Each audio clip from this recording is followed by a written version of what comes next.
Umarpada police સ્ટેશનમાં ગઈકાલે એક ગંભીર બનાવ બનેલ, જે બનાવની અંદર ઉમરપાડા પોલીસ સ્ટેશનનો એક વિસ્તાર છે જ્યાં એક લગ્ન પ્રસંગ હતો અને લગ્ન પ્રસંગ પૂર્ણ કર્યા બાદ જે સગીરા છે એ પોતાના ઘરે જતી હતી. એ દરમિયાન આ જે આરોપીઓ છે એને એનો પીછો કરી અને એક અવળું જગ્યા છે ત્યાં એને પકડી અને સામૂહિક રીતે દુષ્કૃત્ય કરેલું.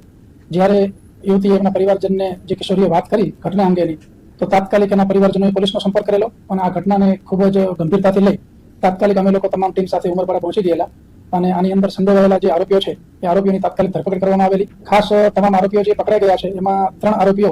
જે ઉમરપાડા વિસ્તારના છે અને એ પોલીસ સ્ટેશન વિસ્તારના જે આરોપીઓ છે એમના નામ છે એક મિતેશ વસાવા,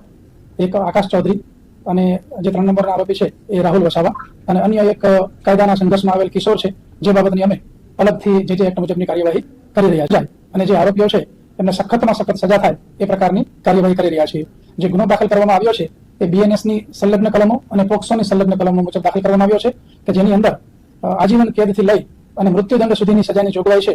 અને આરોપીઓને મહત્તમ સજા થાય અને સત્વરે નામદાર કોર્ટમાં ચાર્જશીટ થાય એવા તમામ પ્રકારના પુરાવા મેળવવાના પ્રયત્ન જે એક્સપર્ટ છે એમની સલાહથી થઈ રહ્યા છે અને તપાસ કરનાર અધિકારી છે એ ખૂબ સરસ રીતે એકબીજાના જે વિસ્તારના જ છે એટલા માટે જે સગીરા છે ફરિયાદી એ તમામ આરોપીને ઓળખે છે અને તમામ આરોપીઓના નામજોગ ફરિયાદ છે, જે પૈકીના જે 3 છે એ પુખ્ત વયના છે અને ધરપકડ કરી લેવામાં આવેલી છે અને અન્ય એક મેં આપને જણાવ્યું એ મુજબ કાયદાના સંઘર્ષમાં આવેલ કિશોર છે જેની અલગથી કાયદાકીય કાર્યવાહી થઈ. હાલ જે સાક્ષીઓ, ફરિયાદી અને આરોપીઓના જે ઇન્ટ્રોગેશન થયા છે એ મુજબ એવું હાલ પ્રાથમિક દ્રષ્ટિએ જણાતું નથી, પરંતુ હજી નામદાર કોર્ટમાં રજૂ કરી આરોપીઓના પૂરતા રિમાન્ડ લેવામાં આવશે, ડિટેલ ઇન્ટ્રોગેશન કરવામાં આવશે અને ત્યારબાદ સંપૂર્ણ તપાસની